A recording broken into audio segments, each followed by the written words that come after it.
Are you relying on SSNIT alone for your retirement? You may want to rethink that. In today's video, I'll show you how professionals can build real retirement wealth beyond SSNIT. Whether you are a salaried worker or an entrepreneur, you will learn smart ways to prepare for the future that is financially secure. The problem of relying solely on SSNIT. Now let's start with the reality. SSNIT is very important, but it is not enough. Understand that. It's very important to contribute to SSNIT, but it's not enough. What are some of the limitations of SSNIT? You get a portion of your average salary, sometimes less than 50% of your average salary.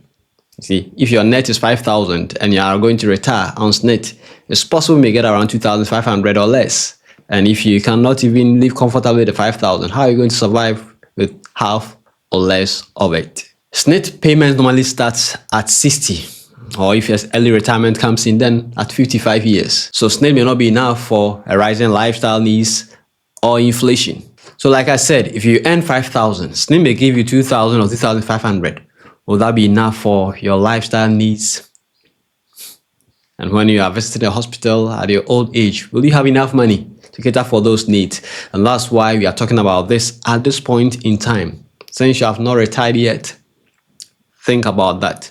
Don't think that SSNIT is the best. Fine, it's important, but like I said, it's not enough. Now let's talk about the pillars of retirement planning in Ghana.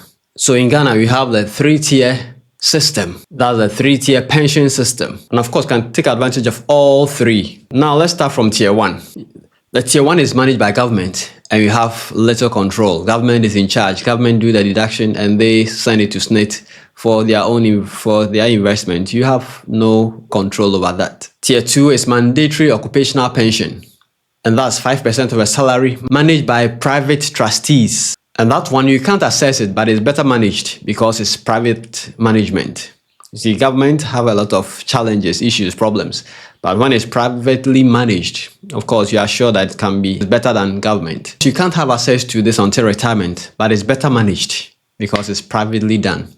And then you have the tier 3, that is voluntary personal pension scheme. And that's where you have the golden opportunity. And that one, you can contribute any amount regularly. So you can decide to do 200 cedis or 500 cedis or whichever amount you want. You are in charge. You decide how much you want to do, save voluntarily for your retirement. And it's tax deductible up to 16.5% of your income. Because it's flexible, you can access part of your money after 10 years. Some can be assessed after 5 years. So 5 and 10 years, of course, you have some access after 5 years or 10 years, depending on the pension scheme you sign on.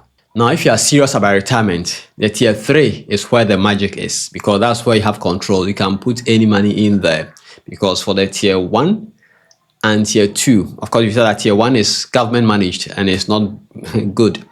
Tier 2 is privately managed and it's at 5% of your income. Tier 3, you decide how much you want to save for your retirement, and you are perfectly, completely in charge of that. Now let's talk about how to set up your personal retirement fund, the tier 3. So how can you start to build real retirement wealth today? Let's look at that. Step 1, you have to choose a pension provider. It's very important. There are several of them. You have to decide on one. Of course, you have to do your research well and decide which of the pension providers you want to work with. There are, of course, reliable ones, Access Pensions, EDC, Data Bank.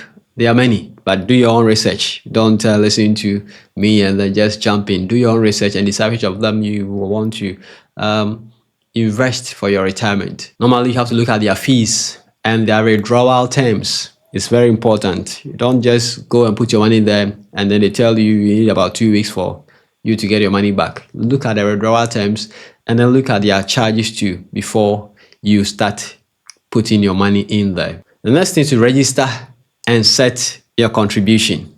With some of them, you can do a minimum of 50 cedis every month, or up to whichever amount you want to do every month. So imagine if you have to save 50 cedis. I'm sure many of us can do that, but you have to decide. And then you can decide to do 10,000 every month if you have the funds. But like I said, at tier 3, you are in charge. You decide how much. The further you do 50 cedis a month today does not mean that you can do 50 cedis next month. You can decide to jump to 500 or 1,000 or 2,000 at any point in time. You are in charge. Any day, anytime, you can put money in that retirement fund. And if you are self-employed, you're an entrepreneur, you can also do it. Like I said, tier 3 is open. You are in charge. You decide. You can increase the amount anytime. At any point in time that you feel like increasing your contribution, you do that. Step 3, automate it. You see, if you don't have the discipline, use technology to your advantage. Just set it and forget it. Automate that every month, on the 5th of every month, 100 cedis should be moved to your pension fund, tier 3, and that will be done. You don't have to think about it at that time. To just be deducted automatically to your fund. And that means that whether you are not available, you have traveled, so far as you have money in your account, that deduction will be done. And so if you are not that disciplined, of course, it's not even about discipline. It's wisdom to automate your investment. And you must remember that consistency is very important. That is the key to the game. If you want to do well, then set it and be consistent. Every month, every week, whatever it is, be very consistent. Then step 4, monitor performance.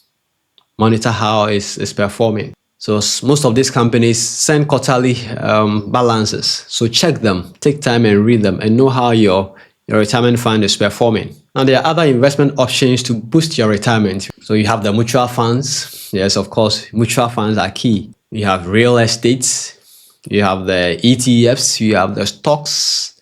Yes, buying shares and stocks and exchange traded funds. These are all very important areas that you can also invest in for your retirement. It's important you consider that. Let me save you from the mistake many professionals make. So many professionals wait too long, they postpone. See, time is very important in this game of investment. So when you hear it today, you don't wait, just straight away start. You don't delay, just go into it and start. Another mistake is relying on one source. No, diversify your investment. That's why I've mentioned several of them. Just diversify. Don't rely on just one. As one is going up and one is coming down, at least you are not losing that much, you gain. So make sure you diversify your investment for retirement. Another mistake is withdrawing your funds early. Withdrawing your pension early. When you withdraw your pension early, you don't get the needed interest. So avoid the temptation to withdraw your retirement funds unless it's an emergency, and that's why we talk about emergency fund. So create an emergency fund on the side so that you don't have to go into your retirement account all the time when you have emergencies. So start now, and your 60-year-old self will thank you later. Of course, you may also thank me later for letting you know this. And so that's how professionals can build wealth for their retirement aside contributing to SSNIT. So if you like this video, of course you have to share with your friends. You can subscribe to this channel, and you can as well share with other friends. I'm Kusi Achampong. God bless you for watching.